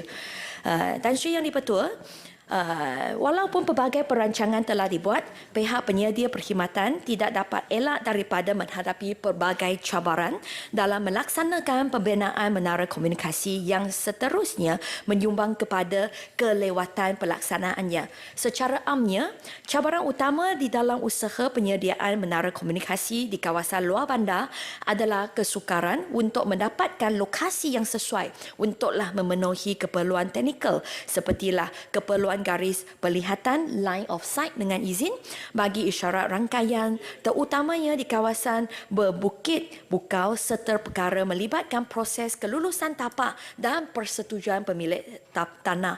Antara kekangan lain termasuklah bentuk muka bumi yang mencabar dan melibatkan akses melalui sungai dan jalan yang tidak boleh dilalui jentera berat. Selain itu, terdapat juga kawasan-kawasan di mana tiada bekalan elektrik tetap tersedia bagi kegunaan menara komunikasi. Meskipun banyak cabaran yang dihadapi, KKD dan SKMM bersama pihak berkepentingan lain sentiasalah bekerjasama untuk memastikan pelaksanaan keseluruhan inisiatif jendela dan juga POP dapatlah disiapkan secepat mungkin. Tan Sri Yang di-Pertua, isu yang terakhir yang saya nak sentuh adalah yang dibangkitkan oleh Yang Berhormat Datuk Haji Mustafa yang bertanyakan mengenai tindakan SKMM dalam isu yang menyentuh 3R iaitu Race, Religion dan Royalty dengan izin. SKMM memainkan peranan penting dalam usaha untuklah membendung penyebaran kandungan yang boleh dianggap mengancam keamanan, keselamatan. Pemantauan juga dilakukan oleh SKMM dan sekiranya terdapat sebarang tindakan atau kandungan yang bercanggah dengan Akta Komunikasi dan Multimedia 1998, tindakan penguatkuasaan sewajarnya akan diambil termasuklah dengan menjalankan siasatan dan penurunan kandungan. Penguatkuasaan wewenang-wewenang terhadap pihak yang tidak bertanggungjawab yang memainkan isu-isu sensitif membabitkan agama, kaum dan institusi diraja dengan menyebarkan maklumat-maklumat tidak benar sehingga menjejaskan perpaduan dalam negara adalah dibuat menggunakan perundangan sedia ada sepertilah Seksyen 505 Kanun Kesesakan dan juga Seksyen 233 Akta Komunikasi dan Multimedia. Dalam hal ini, penguatkuasaan di bawah perundangan sedia ada akan terus dilaksanakan untuk membendung berita tidak benar atau mana-mana kandungan yang boleh menimbulkan kecelaruan dalam masyarakat dan keadaan yang tidak baik untuklah keselamatan dan kestabilan negara serta kesejahteraan awam. Pasukan petugas berita palsu dan 3R telah ditubuhkan di bawah KKD di mana pemantauan tindakan pentadbiran dan tindakan wenang-wenang diseraraskan oleh pelbagai agensi di bawah kementerian yang berkaitan PDRM dan Jabatan Peguam Negara Malaysia AGC. Selain daripada tindakan wenang-wenang, SKMM juga membantu PDRM melalui tindakan berbentuk pentadbiran administratif ke ataslah kandungan-kandungan yang menyalahi undang-undang seperti berikut. Pertama, penyekatan laman web. Kedua, laporan penyalahgunaan. Dan ketiga, notis penurunan kandungan kepada pengendalian perkhidmatan. SKMM juga sentiasa meneruskan langkah advokasi dalam membudayakan amalan tidak pasti, jangan kongsi dan sentiasa menyebarkan kandungan yang positif dalam kalangan rakyat. Rakyat Malaysia diingati supaya sentiasa menilai kesahihan sesuatu berita dengan menyemak dengan sumber yang rasmi dan boleh dipercayai sebelum mengambil keputusan untuk membaca dan tidak berkongsi mahupun menyebarkan berita yang kita sendiri tidak pasti kesahihannya. Dengan cara ini, rantaian berita palsu akan dapat diputuskan. Portal sebenarnya telah diwujudkan oleh SKMM untuk tujuan ini. Sejak pelancarannya pada 14 hari bulan Mac sehingga 31 Ogos. Portal sebenarnya .my secara purata telah menerima 2 juta hits setiap bulan dan sebanyak 3,063 artikel berhubung berita palsu telah pun diterbitkan di portal sebenarnya dalam tempoh yang sama. Dari 1 hari bulan Januari sehingga 31 hari bulan Ogos, sebanyak 1,516 kandungan telah diturunkan oleh platform media sosial berkaitan ucapan kebencian dan penyebaran berita palsu yang bersifat 3R di bawah Seksyen 233 Akta Komunikasi dan Multimedia. Tan Sri Yang di-Pertua, saya sekali lagi ingin mengucapkan terima kasih kepada semua ahli yang berhormat berhormat Senator yang telah mengambil bahagian dalam perbahasan kajian separuh penggal rancangan Malaysia ke-12 yang menyentuh mengenai peranan KKD. Saya mengambil perhatian setiap pandangan dan cadangan yang diberikan dan akanlah mengambil tindakan susulan terhadap isu-isu yang dibangkit bagi menambah baik perkhidmatan di bawah bidang kuasa kementerian. Sekian sahaja. Terima kasih Tan Sri. Betul. Yang Mohon Menteri, tak ada senator soal. Senator dekat kursi ni tanya. Saya nak tanya, Menteri ingat tak Multimedia Super Corridor Malaysia dilancar pada 12 bulan Februari 1996 dan Sarawak Ekonomi Digital dilancar bermula dengan Abang Johari 13/1/2017. Sekarang kalau kita pergi ke Kuching, kita dah boleh guna Sarawak Pay. Boleh bayar apa benda pun. Bayar kapak, bayar bil, bayar lembaga hasil, bayar saman, bayar elektrik, bayar api, bayar semua boleh guna digital. Jadi orang Sarawak daripada Kuching datang ke Semenanjung ni, Kuala Lumpur khususnya, macam pergi ke isolated place in some unknown country. Tak tahu. Very backward Kuala Lumpur. Why? Kita begitu ke belakang sekali di ibu negara Malaysia. Daripada sudut pendigitalan, padahal Multimedia Super Corridor dilancar hampir 20 tahun lepas. Betul. Kenapa tu berlaku? Terima kasih Tan Sri Yang di-Pertua ataslah soalan tersebut. Saya percaya bahawa di Semenanjung, saya memang tahu bahawa di Sarawak, Sarawak Pay memang banyak diguna pakai olehlah rakyat ataupun penduduk di Sarawak. Di Semenanjung, saya percaya bahawa beberapa e-wallet juga seringlah banyak diguna pakai olehlah penduduk-penduduk di sini, sepertilah Touch and Go, sepertilah Great Pay dan sebagainya. Jadi saya percaya bahawa apabila mungkin ada satu cabaran yang dihadapi bahawa apabila Sarawak Pay hanya diguna pakai di Sarawak, jadi apabila penduduk-penduduk yang datang ke Semenanjung, apabila Sarawak Pay itu mungkin tidak diterima olehlah kebanyakan kedai-kedai itu bukan di sini. soalan yang hormat. Soalan saya kenapa kita jauh ke belakang di Kuala Lumpur, di Kuching tu advance begitu sangat dalam masa yang beberapa tahun saja. Saya itu soalan rasa saya. ini adalah kerana tidak boleh nafikan bahawa di bawahlah pentadbiran Premier Sarawak telahlah membangunkan Sarawak ke satu tahap yang cukup mengganggukan, dan saya percaya bahawa di Semenanjung jugalah di bawah pimpinan yang amat berhormat Perdana Menteri PMX kita juga boleh nampaklah pembangunan yang lebih maju di Semenanjung dan juga Sabah Sarawak. Saya ni membahas undang-undang MSC ni dulu, ya. Saya dah lupa apa berlaku di Kuala Lumpur ni. Kita macam di border negara yang tak ada tahu dengan pembangunan di Kuala Lumpur ni. Pergi ke mall Mid Valley dengan orang pergi ke IOI tak boleh pakai. Kalau di Sarawak any mall juga boleh pakai Sarawak Pay. Bayar kapak pun dah bayar, kat minum kopi you bayar, lepas tu you keluar saja. That's how modern Sarawak is. Kenapa pula kita backward di Kuala Lumpur? Ini yang saya soal. Jangan, tak ada kena-mengena dengan Perdana Menteri itu. Ya. Encik Yang di-Pertua, saya sebenarnya percaya bahawa kalau pergi ke Mid Valley ataupun IOI Mall, banyak kedai juga terima e-wallet. Tapi tak boleh guna satu sistem. Saya rasa kerjasama perlu diwujudkan. There must be one system that apply for all, Yang Berhormat. Are you going to defend Kuala Lumpur ni advance dari Sarawak? Tak. Saya hanya nak jelaskan di sini sepertilah di China mereka ada Alipay.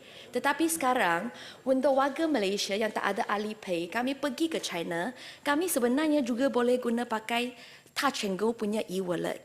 Jadi ini adalah kerjasama antara platform yang berbeza, e-wallet yang diwujudkan di tempat-tempat yang berlainan. Bagaimana mereka wujudkan satu kerjasama.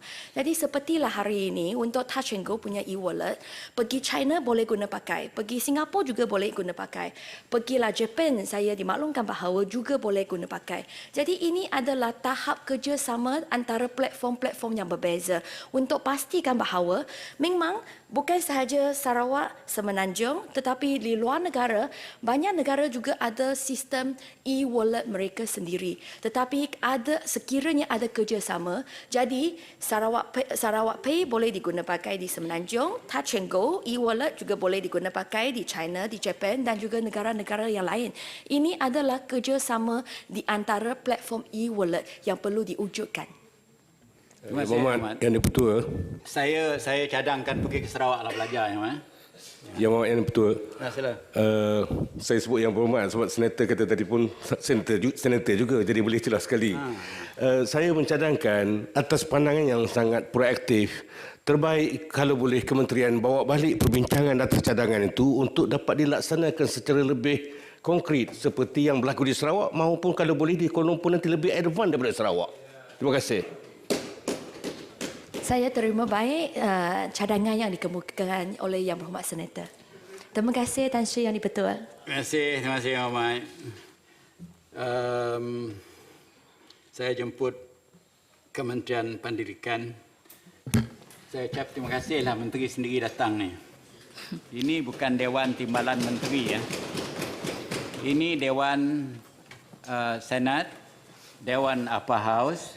Jadi saya berharap Menteri datanglah, buang masa sikit. Saya ucap terima kasih dan tahniah Menteri datang jumpa kami sini. We are not the lower house, we are the upper house.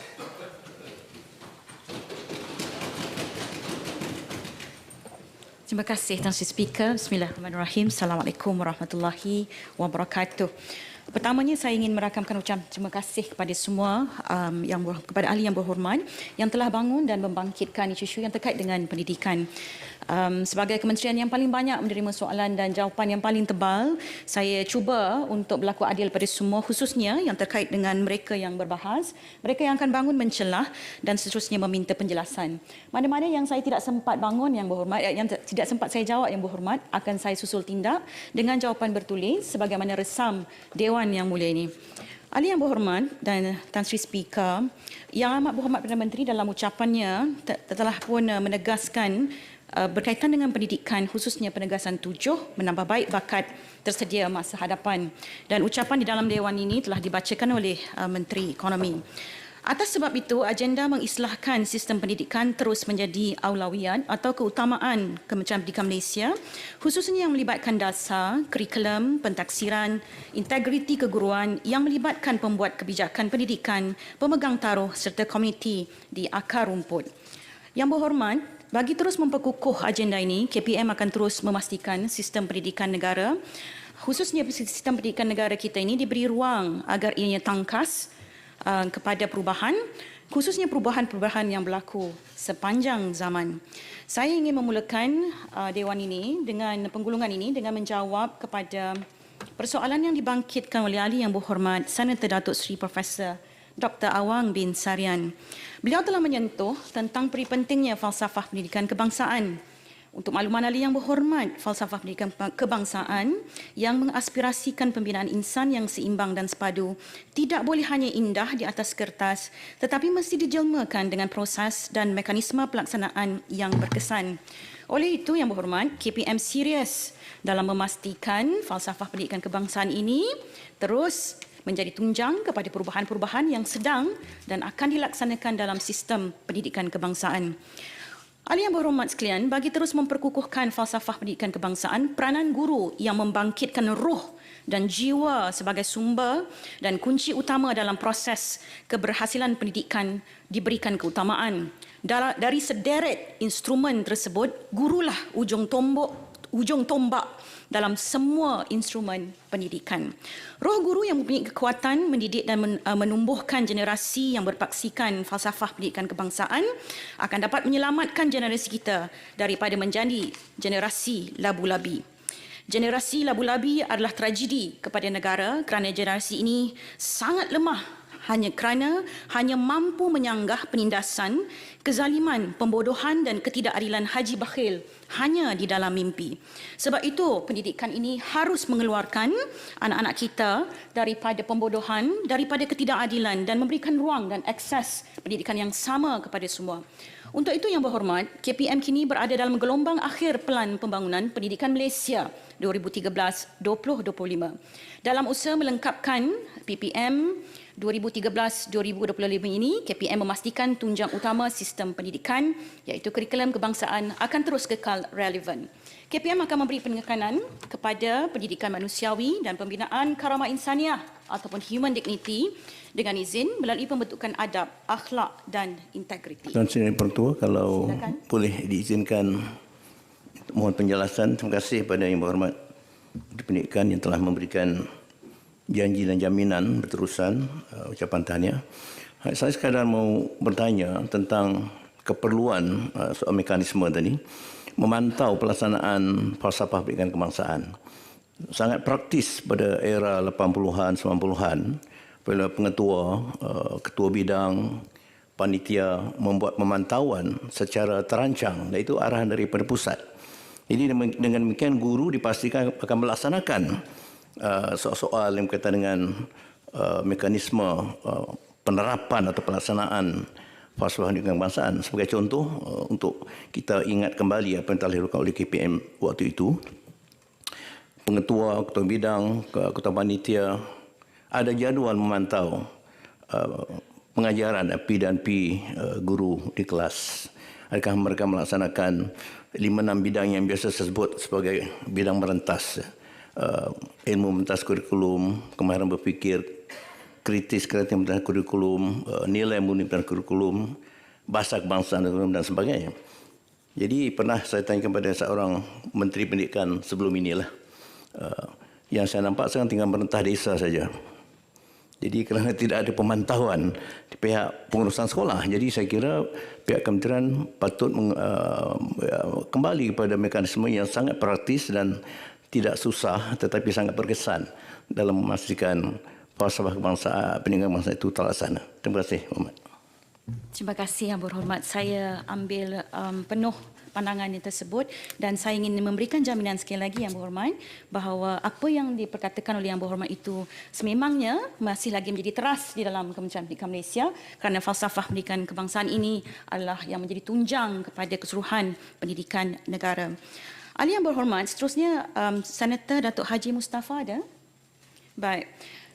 Telah bertanya berkaitan dan memberikan pandangan tentang pemansuhan ujian pencapaian skor rendah dan pentaksiran tingkatan 3. Untuk makluman Yang Berhormat, pemansuhan ini merupakan anjakan KPM untuk beralih daripada pembelajaran berorientasikan pendidikan kepada pembelajaran berorientasikan perkembangan murid secara holistik selaras Yang Berhormat dengan falsafah pendidikan kebangsaan serta pendekatan KPM untuk memanusiakan pendidikan kepada murid.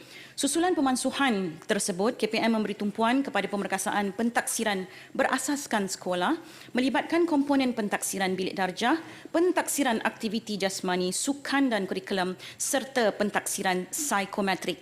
Ini memberikan tumpuan kepada pembangunan dan ansur maju anak-anak kita secara holistik. Untuk makluman ahli Yang Berhormat, murid perlu diberikan akses yang adil, ruang dan peluang untuk menggilap bakat dan potensi mereka dalam semua bidang. Justru perubahan yang dilaksanakan dalam sistem pentaksiran itu dari sistem yang hanya memberi tumpuan kepada peperiksaan pusat kepada sistem yang penilaian secara berterusan mampu meningkatkan kualiti pembelajaran dan merupakan pendekatan terbaik bagi membangunkan potensi murid secara menyeluruh. Untuk makluman Yang Berhormat juga seterusnya, persoalan yang dibangkitkan oleh rakan saya Dr. Hajah Wan Martina ada dan juga Senator Amir bin Muhammad Ghazali berkaitan dengan program bagi menangani isu gejala vape dan rokok dalam kalangan murid. Silakan. Terima kasih Tan Sri Yang Di-Pertua. Terima kasih Yang Berhormat Menteri atas pencerahan penghapusan peperiksaan tadilah. So saya hanya ingin bertanya sebagai seorang bekas guru, ya, 30 tahun menjadi guru. Daripada tahun 1 sampailah ke tingkatan 5. Proses kemenjadian pelajar, sama ada psikomotor, bakat, potensi, memang sudah digilap sejak dulu. Sama ada dalam peperiksaan asal, UPSR ke PMR ataupun jenama baru berasaskan sekolah, berasaskan bilik darjah, USA, jadi diperkenalkan oleh kementerian. Saya rasa dia tidak lari daripada menunjangi dasar pendidikan kebangsaan. Cuma saya ingin pencerahan daripada Yang Berhormat Menteri. Satu data atau dapatan.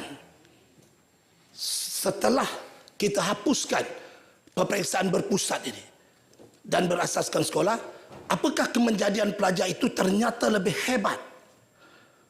Ataupun pencapaiannya lonjakan sarjana? Kenapa saya kata begitu? Untuk pengetahuan Yang Berhormat Menteri, sebagai guru saya ada buat kajian rambang saja. Kajian rambang mungkin tepat dan mungkin tidak tepat, tetapi boleh dijadikan kayu ukur dalam kita memastikan boleh atau tidak, berdaya maju atau swadaya atau tidak, apa yang telah Yang Berhormat Menteri beritahu tadi. Saya bertanya kepada 10 orang guru daripada pelbagai peringkat, grade dan pencapaian.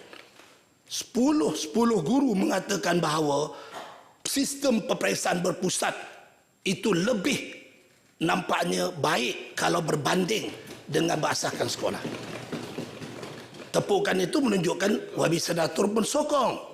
10 orang ibu bapa yang saya tanya, 10 mengatakan era itu lebih cemerlang dalam mengilap potensi dan bakat pelajar. 10 orang profesor dan pembikin dasar pendidikan juga saya tanya, bahawa dia kata dasar itu lebih baik, kalau nak adakan juga dasar baru perlu ditambah baik. Dan 10 orang pelajar yang saya tanya daripada pelbagai golongan peringkat dan tahap pencapaian, 7 pelajar mengatakan dia lebih suka ada peperiksaan berpusat, dan 3 lagi mungkin malas sikit, dia kata ini sudah cukup baik. Apa yang saya nak katakan secara rumusannya YB Menteri, hari ini sistem peperiksaan ibu bapa keliru. Ibu bapa keliru sebab sistem peperiksaan kita dianggap bercelaru. Bila kita tanya anak-anak, banyak yang tidak tahu. Bila kita menyerling kepada guru, banyak yang tersipu malu. Oleh itu kita pohon kementerian tunjukkan data, dan adakah di hati kementerian perlu diwujudkan kembali peperiksaan berpusat. Soal kemenjadian sama ada berpusat ataupun tidak, itu soal lain. Sebab kemenjadian pelajar tidak hanya melalui ukuran dalam kelas.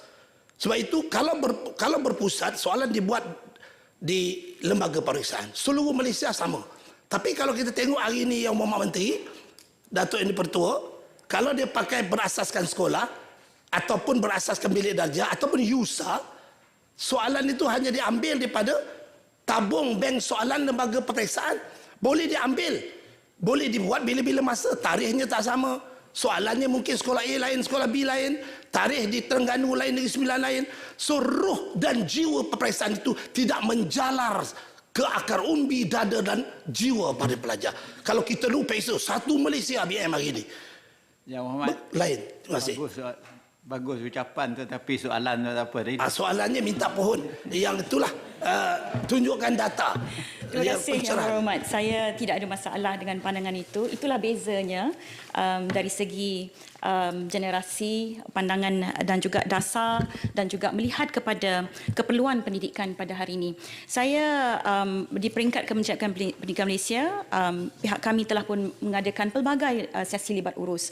Dan dalam sesi libat urus ini, khususnya dalam konvensyen pentaksiran baru-baru ini, telah menunjukkan bahawa ada gerakan yang memang berteraskan kepada pendidikan holistik ini, pendidikan karakter dan pembangunan anak-anak kita secara holistik ini, khususnya untuk memberikan keadilan dalam melihat kepada pembangunan setiap anak-anak ini.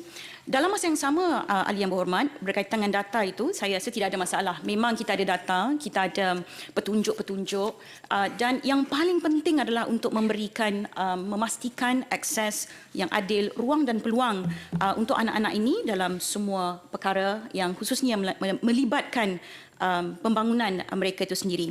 Saya secara peribadi dan juga dalam konteks hari ini, kita memang melihat kepada pembangunan ansur maju anak-anak ini secara keseluruhan dan setakat ini kita mempertahankan pentaksiran ini dalam konteks untuk melihat ia sebagai satu komitmen kita kepada pendidikan yang lebih bersepadu, membina otak dan watak yang terpadu.